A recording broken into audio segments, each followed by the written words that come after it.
pagi saudara-saudari yang terkasih di dalam Tuhan Yesus Kristus. Selamat berjumpa kembali di dalam renungan pagi hari ini. Sebelum kita membaca dan merenungkan firman Tuhan, marilah kita bersama-sama mempersiapkan hati dan pikiran kita dan memohon tuntunan Roh Kudus. Mari kita berdoa. Bapa Sorgawi, yang kami sapa di Kau melalui Putramu Yesus Kristus, Tuhan dan Juru Selamat kami. Terima kasih atas penyertaan-Mu di sepanjang hidup kami. Hingga saat ini kami masih berkesempatan untuk mendengarkan sabda-Mu sebelum kami melanjutkan aktivitas keseharian kami. Kiranya dengan tuntunan Roh Kudus-Mu kami dapat memahaminya dan dapat kami simpan di dalam hati kami menjadi kekuatan bagi kami di dalam menapaki kehidupan yang Tuhan sediakan bagi kami. Dan kami memohon kiranya Tuhan mau mengampuni dosa dan kesalahan kami agar tidak menjadi penghalang berkat-Mu kepada kami. Dengarlah doa permohonan kami. Amin. Saudara-saudari yang dikasihi Tuhan, renungan firman Tuhan pada pagi hari ini terambil dari Mazmur pasal yang ke-23 ayat 1 sampai 6. Saya akan membacakannya untuk kita. Mazmur Daud. Tuhan adalah gembalaku, takkan kekurangan aku. Ia membaringkan aku di padang yang berumput hijau.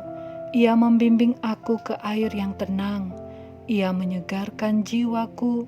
Ia menuntun aku di jalan yang benar oleh karena nama-Nya. Sekalipun aku berjalan dalam lembah kekelaman, aku tidak takut bahaya, sebab Engkau besertaku, gadamu dan tongkat-Mu, itulah yang menghibur aku. Engkau menyediakan hidangan bagiku di hadapan lawanku. Engkau mengurapi kepalaku dengan minyak, pialaku penuh melimpah. Kebajikan dan kemurahan belaka akan mengikuti aku seumur hidupku, dan aku akan diam dalam rumah Tuhan sepanjang masa. Saudara-saudariku yang terkasih, judul renungan pada pagi hari ini adalah Tuhan Gembalaku yang Baik. Saudara-saudari yang dikasihi Tuhan, sebelum Daud menjadi raja, ia adalah seorang pengembala domba. Sebagai gembala, tentu saja dia sangat mengerti bagaimana menjaga dan memelihara domba-dombanya agar mendapatkan makanan yang cukup, berkembang dengan baik, dan terhindar dari bahaya. Daud pun rela melawan binatang buas seperti singa, beruang, untuk menyelamatkan domba-dombanya itu. Setelah Daud diurapi oleh Samuel, karena dipilih Allah untuk menggantikan Saul sebagai raja, ia tidak serta-merta menduduki tahta sebagai raja. Satu persatu tangga harus dilewatinya. Dimulai dari seorang gembala, ia mulai menjadi pelayan dan pembawa senjata Raja Saul. Lalu selanjutnya, ia harus menjadi buronan Raja Saul yang ingin membunuhnya akibat rasa iri raja kepadanya. Daud selalu berhasil di medan peperangan dan selalu lolos dari pengejaran Saul selama Daud di dalam pelarian. Dan Daud senantiasa merasakan perlindungan Tuhan kepadanya. Suka dan duka, rangkaian pengalaman dan peristiwa yang dialami Daud membuat ia bisa mengungkapkan kata-kata, yaitu Tuhan adalah gembalaku. Saudara-saudari yang dikasihi Tuhan, tidak dapat kita pungkiri, membaca bahkan menyanyikan Mazmur Daud ini memberikan penguatan pada diri kita orang percaya yang mengenal Allah, terlebih bagi kita yang sedang dalam pergumulan. Ada banyak versi diciptakan untuk melantunkan Mazmur ini sebagai salah satu bentuk pengakuan orang percaya bahwa Tuhan adalah pasti sebagai gembala yang baik, seperti yang dinyatakan Daud.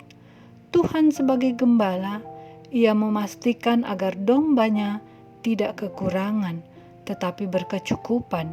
Ia membawa dombanya ke tempat yang terjamin ketersediaan makanan dan minuman, yaitu dibawa ke padang yang berumput hijau dan ke tempat di mana air yang mengalir tenang. Ia juga menjaga supaya tidak ada dombanya yang tersesat demi reputasinya sebagai seorang gembala yang baik. Saudara-saudari yang dikasihi Tuhan, sesuai keinginan kita sangat bersuka cita karena Tuhan mau menjadi gembala yang baik bagi kita. Tetapi, apakah kita juga telah menjadi domba yang baik bagi Tuhan? Cukupkah kita mengandalkan Tuhan saja sebagai gembala dan kita sebagai domba tidak berbuat apa-apa? Sebagai domba, kita juga harus melakukan bagian kita, seperti membangun relasi yang baik dengan gembala kita, sehingga kita mengenali yang mana dan siapa gembala kita. Kita mengerti dan memahami bagaimana cara Dia mengembalakan kita, agar kita tidak tersesat, tidak salah arah, tetap berada di dekatnya. Sebagai domba, kita harus setia kepada gembala kita, menerima dan mensyukuri apa yang disediakannya bagi kita, menerima rumput dan air yang disediakannya yang cukup sesuai dengan kebutuhan kita, dan sebagai dombanya kita harus bersandar hanya kepada gembala kita saja. Ada jaminan keselamatan yang diberikan gembala itu bagi kita. Kita akan tetap merasakan aman, walaupun ada saatnya kita akan berada dan berjalan melewati lembah curam. Gembala akan tetap bersama kita, dan gada serta tongkatnya menghibur kita. Saudara-saudari yang dikasihi Tuhan, banyak godaan di dalam kehidupan di dunia ini yang bertujuan untuk menyesatkan kita, yang pada akhirnya hanya akan menimbulkan penderitaan di dalam kehidupan kita. Maka, tetaplah percaya kepada Tuhan sebagai pemelihara hidup kita, sebagai gembala kita. Setialah dan tetaplah hidup dalam relasi intim dengan Tuhan, berfokus hanya kepada Tuhan saja, gembala kita.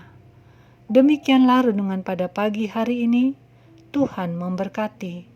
Kita akan menutup renungan dalam doa, tetapi jika saudara ingin didoakan secara khusus, hubungi email kami.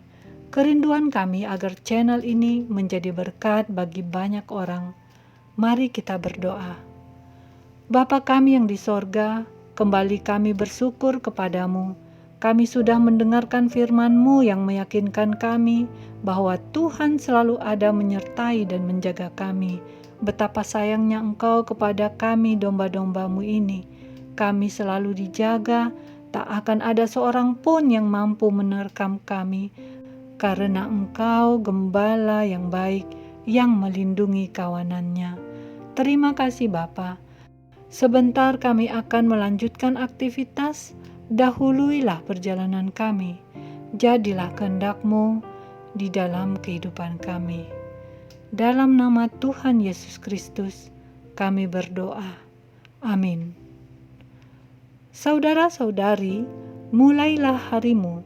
Kiranya kasih dan anugerah Tuhan senantiasa melimpah di dalam kehidupanmu. Muliakanlah Tuhan di dalam setiap aktivitasmu, dan jadilah saksi hidup bagi firman-Nya. Roh Kudus menyertai kita semua. Sampai berjumpa kembali di renungan berikutnya. Tuhan Yesus memberkati.